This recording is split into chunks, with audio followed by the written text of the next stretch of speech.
What's up, everybody, and welcome to a new episode of Bricks and Toys. And in today's video, I am sick. So if my voice don't sound too right, well, I'm sorry.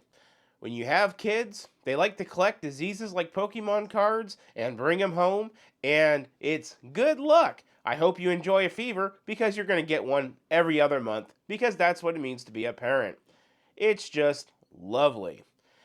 In today's video, you may be noticing that there's a little bit of a different angle in the studio.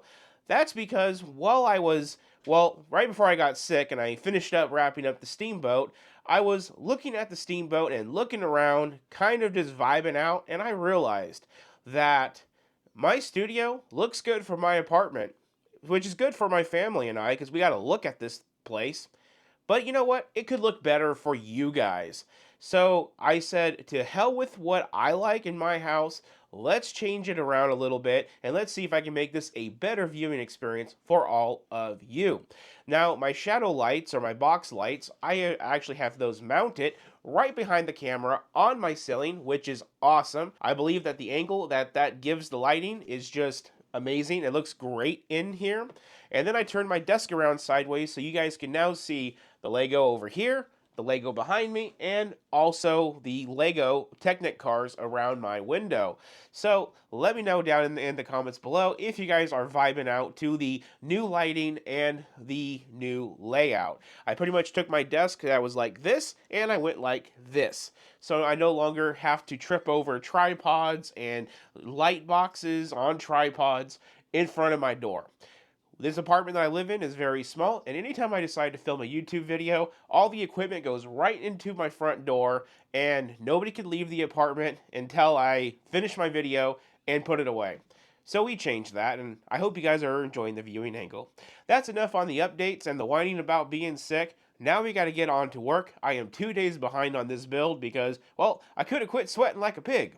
So, today's build is actually going to be quite a fun one for me. It's kind of a throwback. Back in the glory days of this channel, well, I shouldn't say glory days, because you know what? We could have glory days if we get enough subscribers and we blow up. So, maybe our glory days are actually in front of us and not so much behind us, but in our opening days, our fun learning days, we used to share this channel with the investor, which is my mom. She loved Lego sets just as much as me. Well, maybe not as much as me, but a good amount. And I occasionally on the channel would do a special build for her. She likes castles, Harry Potter sets, architecture, and I always looked forward to when those new sets would come out that I get to build something that I get to share with my mom. I am not a selfish person. I like to share things with people and take a break from what I like to do to share a little bit of what I like to do with people that aren't as into it as me. And that's what makes today's build so special, is because today I am here with the Trevi fountain. 2 years ago ish, I did the old Trevi fountain, which I think was from 2014 or 15. And I built that for my mom because she went to the Trevi fountain with her husband that's no longer with us. And it was a wonderful memory for her. But she bought that set because she loves that memory so much. And I enjoyed building that set for my mom because I'm sharing, well, what I like to live in and do with her and let her have a part of this experience. And that's what makes today's build so special, is we're here with the new Trevi fountain, which is going to be for her. So once this is built, like with the Beauty and the Beast castle, she's going to have to come and pick these two up off of my hands and give me back that space. But we are building a set that's not for us, but it's for her. And that's just, I mean, it's a special day. Like, I'm a really sentimental person, and it's a great day. It's a great day when I get to build something for my mom, because I really like sharing this hobby with everybody that I possibly can.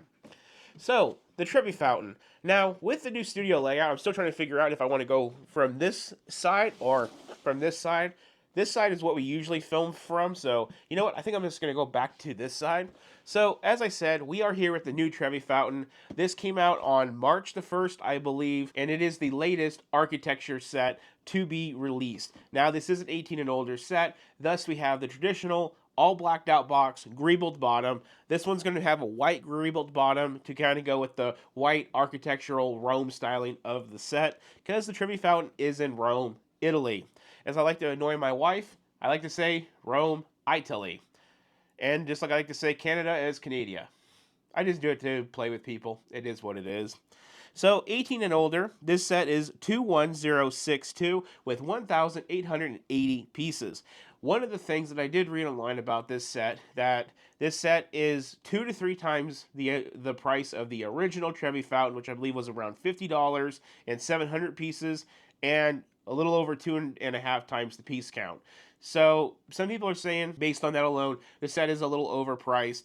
But you know what? $160 for 1,800 pieces. It's kind of, it is what it is. It's what we expect from Lego. We're not living 10 years ago. We're living in a land of inflation, tariffs, and this is going to continue to get more expensive. So we just have to embrace it. It's my job to build this set and tell you if it's worth the price increase or if it's not. Looking at the box, we can see that we have so much more details. Instead of having little micro figures in the build like we did with the old one, we actually have full-size minifigure statues, which you can see all throughout the front right there. The water feature looks beautiful. All of the little greebling work, architectural work, all of that looks great. I'm not an architecture perfect person that knows all the little stuff. I literally come from a layman's point of view when I do videos like this. So the set looks great on the box. We got the name of the set right up there. Now let's take a look at our side. And the side is another front shot of the set. I did notice we're going to have another printed plate that says the Trevi fountain on this, which is normal for all architecture style sets. And then on this side of the box, we got the set in 2 different names. We got the country of origin and the do not eat your Trevi fountain warning. And then up here, we got the blueprint style print of the Trevi fountain with a 1-to-1 scale of one of those minifigure type statues. They're not minifigures, they're statues, but they use minifigures for the statues. That's what I'm trying to say. We've seen that before in sets like Rivendell. Now, looking at the bottom of the box, we have recycling information, Lego app, Legal Eagles, barcode, all of that normal stuff. And then we come around to the back of the box to where this is where we're going to get a lot of the information about the set. I didn't do a lot of research on this set. I showed a picture of it to my mom and I said, hey, look, Mom, they blew up the one that we just did a couple years ago. It looks bigger. It looks more detailed. Interested? And she said, hell yes. And now it's here. And like we do with all of our Bricks and Toys review videos, we come in from a lame person's point of view, discover it together. We don't script anything. We don't try to perfect anything. We just, for lack of a better term, raw dog it. And that's the way I love to do this channel. And I hope that you guys that watch the channel enjoy that point of view as well. And in the terms of raw dogging it, now we're going to actually get a picture right up here, which kind of looks like the blueprint picture at the top of the box, but this time it has the dimensions on the box, and this is going to tell me what I'm in for. So this set is going to be a little bit bigger than a 32 by 32 base plate in width, which is about 10 inches. It's going to be 15 inches wide, so that's already pretty hardy right there. And then it's going to be about 10 inches tall. So we're looking at about, this is going to be pretty decent. A big upgrade from the old one. I could tell you that already. Below that picture, we got a dude enjoying the set, like how I'm going to enjoy the set. It does look like he's enjoying a cup of tea. Well, you know what? It's lunchtime for me. I already had my cup of tea or cup of coffee, so no tea or coffee for me like that dude. And then coming right down below, we got some up-close shots of the intricate small Lego work that's going to go into making the details of this set. With these type of sets, it's so many little, what I call one-by-size pieces, intricately put together to make all of the statues, sculptures, and all of the architectural work that you see on the actual thing. And then we finish off with one more look at the Trevi fountain from the front. I don't see any pictures of it from the back, so that's kind of a clue that it's going to be a front-only face value set, but in the review segment, we're going to take a look at the back and see what it looks like from the ugly side. Now, we're going to move into the unboxing ceremony where we're going to have 2 pieces of tape, 1 and 2, and now we are open. And now I'm going to let you guys get the first glimpse into the box. Tell me what you guys see as I open this up. Seems like bags in a box. Let's do our pour. There we have it. Got to be careful with where I put things now because I exit stage right, so I don't want to block off my exit, and if I throw things stage left, well, sorry Star Wars, you're getting destroyed. And I have a Millennium Falcon sticking out down there. So no more throwing things unless it's towards you guys, which is into my kitchen. Well, here's all of our bags. I'm going to say we have, I'm going to go with 15 bags total for this set. let me lay it all out, and I'll bring you guys in on a complete breakdown of this set. Okay, so here we go with our bag breakdown. We got 1, 2, then it looks like we start some water at 3 and 4, 5, 6, 7 and 8, 9 and 10, 11 and 12, 13 and 14, and we finish off at 15, just like I said. We then go into a book that's, well, kind of scary for only 1,800 pieces because it's pretty thin. We got our QR code for our 20 points. Let's open up the book and let's see. Yes, there is the original Trevi fountain as we've seen in other videos. And then we have some information about it, built in 1762. That's a long time ago.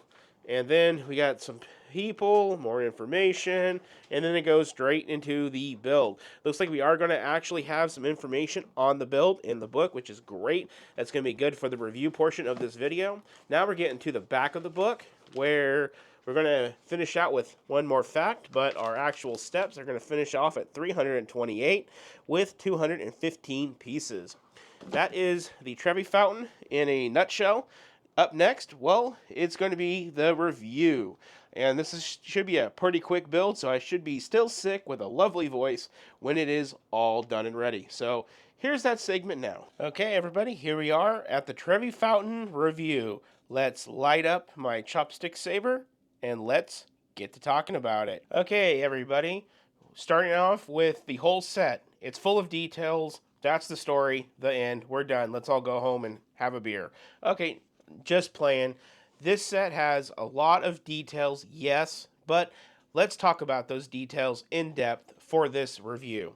Let's start off at the very, very bottom of the set. We have the traditional black tiled base coming all around with the name of the set or the monument that we are talking about printed on a 1x8 tile. Then we step up to a light bluish gray, kind of like a sidewalk foundation for the front of this set. And then we step up from there, and then we get into the monument or set itself. This being a step up into what I would consider a part of the fountain that holds, well, the fountain water. Then over here on the sides, looks like we got some rock work that kind of leads up to it, because I guess the fountain is actually built on a aqueduct or something that actually has natural water running through it. So there is supposedly, if I'm not mistaken, actual rock and landscaping that the fountain is built on top of, as it's a natural water resource. If I understand that correctly, I hope I did. So that's why we have all this lovely, nice, detailed rock work. Now, if you want to talk about detail, now let's look at the fountain itself. We have the nice aqua translucent blue with the clear little cheese slopes, making that nice waterfall. I love the way this waterfall looks. It is very, very pretty. I could not help but to send my mom a picture of the set built, well, from this point down, because I just found with the rock work and the water and the base to be just so phenomenal already. Now, at that point, we didn't have our half minifigure statues, nor did we have the two hippocampus or hippocampi. I'm not good with Latin, but the basically seahorses on that part. It was just rock and water and a little bit of the foundation. Now, back behind the rock work here, there are little windows with grates kind of hiding out. That's just a part of the architectural style of the building. And then before we get too carried away with going up, there are these two fixtures here and here. I think those are like lights. And then these little fixtures here and here, which are kind of like probably like guard bumps or something like that to, accent the set and make it look like it's, more realistic. Now, a part of all of this rock work, we do have some features here to talk about. Over here, we do have a fountain. And I guess this is a fountain that if people drink from, they'll be in love forever or some weird thing. And then that does go into a folklore with the actual fountain itself. And that is, if you toss a coin into the fountain, you're bound to come back. If you toss 2 coins, you'll fall in love with somebody at the fountain.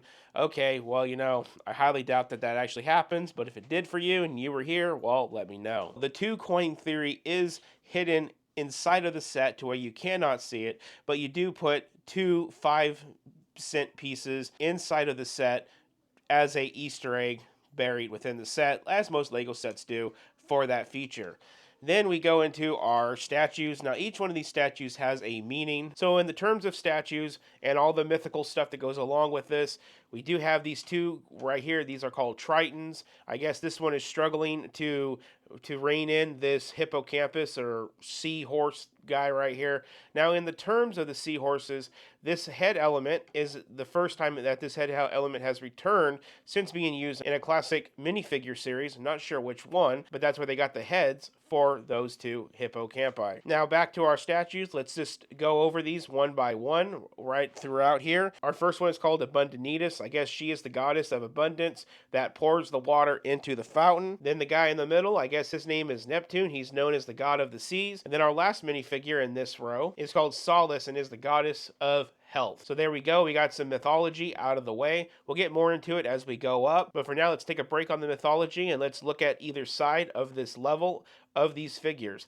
Now, behind these figures, we have this nice little pinkish color, pinkish noogish color. I really like that. I think that's a really nice backdrop. And then we're surrounded by a ton of white. And then we have these windows that peer into it. We have 3 of those on each side. And then we have this nice upside down building technique to make these greebled window frames, and with these rods that go into it and hold it all together. And then that's finished off with some cheese slopes all the way across. And then again, that's all backed in by that pinkish noogish color. That looks really lovely. And then we see that carried up to the next level. And again, upside down building techniques with the rods and all these little plates. Looks really nice. And then we have the addition of the leaf elements, which goes all the way across. And then that's finished up with some nice little arch pieces, as well as the 1x1 clip joints to make that nice tan in the middle. That looks kind of like a flattened out gear all throughout. Now, we do have with up here these columns that are built using Technic elements. We have 4 of those. Again, actuated with cheese slopes and leaf elements and a bunch of 1x elements. And then that leads us into this window and this window. And now back to the mythology. In this window, this is supposed to represent Agrippa, which was a Roman general who approved the plans for the aqueduct. And then over here, we have the Virgin, which was a young girl who, according to the myth, showed the Romans the spring that, well, became the aqueduct, which became the fountain. So that's a little bit of the history of, well, why I think that this is a natural running form of water with a building put on top of it. And then above these 2 guys, we have these 4 little micro figures, which used to grace, actually, no, not this style. It was the other style of the old Trevi fountain. But now these 4 guys have a meaning with the seasons. And those 4 seasons are the abundance of fruit, the fertility of the fields, the gifts of autumn, and the amenities of meadows and gardens. So that's your 4 mythical meanings up here. Now you may ask yourself, why are we going over the mythology of the fountain and not just the fountain and the detail of the Lego set in itself? Well, you know what? All I can do here is use my little stick here and say, look at this piece, look at this piece, look at this piece. But instead, I'm saying, look at this piece, and now let's enjoy some mythology that I don't understand. I struggle with sets like this, and I try to broaden my horizons by understanding not just the set in itself, but the mythology of the monument that the set is based on. So then, going up behind these figures, and looking into the final details of the set, we got that pinkish noogish color coming right back with these tiled plates, breaking it up with the white. Then we have some nice greebling hidden all in there with some quarter circle tiles and 1 by little round brick pieces. And then we have our finished up here at the top with what I would call minifigure stands in white. And then up here, we have an interesting technique of 1x clip pieces that go into the 1x clip pieces of the opposite direction to hold these pieces down. And they also clip in with the studs on either side. So that's a really interesting greebling technique. And then that continues over here with 2 sausage elements, 2 more micro figures, 2 flame elements done in white, so they look like they're part of the monument. and that's greebled up with a little egg element right on top. There's just so much detail in the greebling, 1,880 pieces or whatever it is worth of greebling. I love continuing to look at the set and continuing to find new details about the set and the way that they make it all work. Like the clamshell element, which was used as a rabbit's foot in one of the old bunny sets, which is part of Neptune, the center guy right there. And then with these hippocampi, we got that head that I mentioned that was prior used with the CMF, but then we're using these interesting clip elements that are used for, I think, was the Titanic lifeboats. But now those are used as the hooves of the horses, so that's awesome technique. Not to mention, this is the first time we've ever seen minifigures featured in an architecture set as statues or anything, so that's another really key point. And then there's just the lovely breakup in the color of the water. We have the tan peering out. Then we have that blue, that lighter blue. Then that medium azure, showing that the water is going from shallow to less shallow to a little bit deeper, or whatever the terminology would be. And then you got that tan that's underneath the fountain part, showing that the water is gradually running over a very shallow surface, and you can still see that underneath. And then there's just the randomness of all of the rock greebling. It's not predictable. It's done left, right, upside down, and all over, making it look wonderful, to even where there's a 1x2 slope piece right over in this area that breaks up that perfect, flat, boring water with that piece. Like I said, the more you look at it, the more you are in amazement of just the little details of this set. I think my mom made a good call by wanting this set, and I hope that she actually uses it to replace the old one, because now the old one seems quite lame in comparison. Now, one of the things I did mention when I was talking about this set is the back of the set. Does the back of the set lack? We can be here all day talking about the front. It's beautiful, it's marvelous, but now let's talk about the back. And there's the back, everybody. They actually finished off the back. There is absolutely nothing that we can talk about here that's interesting of any remote detail, but the fact is, it is a complete flat back, and you don't see any of the building techniques that are housed on the front. There is roughly, give or take, a stud of shallow space between this back wall and what becomes the front of the set, but I just love how they finished it off. Now, looking at the side of the set, again, it's finished, but nothing too exciting, and the same goes for that side. And there is your brand new, as of March, Trevi fountain. Now, let's wrap up this video and share some final thoughts. Where to begin with this final thing? Well, let's talk about overall building experience. Last night, I took about 5 hours, about 4.5 hours, getting the first 10 bags of the set done. And then today I spent about another 2 hours getting the last 5 bags of the set done. So about 6 to 7 hours to build an 1,800 piece set. That seems pretty okay, pretty average, but I will tell you one thing that you will have to make a decision on when building this set. And the decision that you will have to make is, do you want to slap it and call it a day? Or do you actually want to build this as if you were building an actual model? Lego is model building in my opinion, but when you build an actual model, like a car, plane, tank, whatever the heck you're into, you just don't willy-nilly the glue and stick it all together and not take your time to paint it. You intricately build a model. And when I build Lego, sometimes I have to make that choice, because Lego, we don't have to glue, we don't have to paint, we don't have to have attention to detail. The instruction booklet tells us straight up what we have to do. But there are tolerances in Lego, and those tolerances is what gives us our precision, as a real model has. And what I'm trying to get at is, with these architecture sets, with the 1x type pieces, as I like to call it, you have the decision to make. Are you going to sit there and line every single 1x piece up, or are you just going to slap it on there half-ass, willy-nilly, and call it a day? I don't do that. So I do my best to eyeball, which is as good as you can get without getting out a tape measure and measuring the pieces by the micrometer, to get every 1x piece dead straight. And that really comes in clutch when you're building this set with the tan clip elements that run along the top. All those are not 1x2 clip elements? No, they're 1x1.